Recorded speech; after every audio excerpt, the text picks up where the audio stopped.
আসসালামু আলাইকুম এভরিওয়ান। আজকে আমি মাত্র 10 মিনিটে বানালাম এই delicious bread kheer role instant dessert.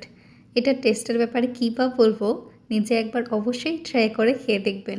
এটি বানানোর জন্য ফুটিয়ে ঘন করে নেওয়া দুধ, এর মধ্যে 1 চামচ গুঁড়া দুধ দিয়ে ও 1.5 চামচ সুজি দিয়ে ভালোভাবে নেড়ে সুজি ফুটে গেলে চিনি দিয়ে ঠিক ক্রিমি একটা ক্ষীর বানিয়ে সাইডে রেখে ব্রেডের স্লাইস নিয়ে বেলনের সাহায্যে পাতলা করে নিয়ে এর ওপর করে রাখা ক্ষীর 1 চামচ দিয়ে ভালোভাবে ছড়িয়ে রোল করে একটা বোলে সবগুলো করে নিয়ে এর ওপর চিনি দিয়ে ঘন করে জাল দেওয়া দুধ নিয়ে ভালোভাবে উপর থেকে ছড়িয়ে দিয়ে পছন্দের ড্রাই ফ্রুটস কুচি ছড়িয়ে চিল করে এনজয় করুন ইনস্ট্যান্ট ব্রেড ক্ষীর রোল।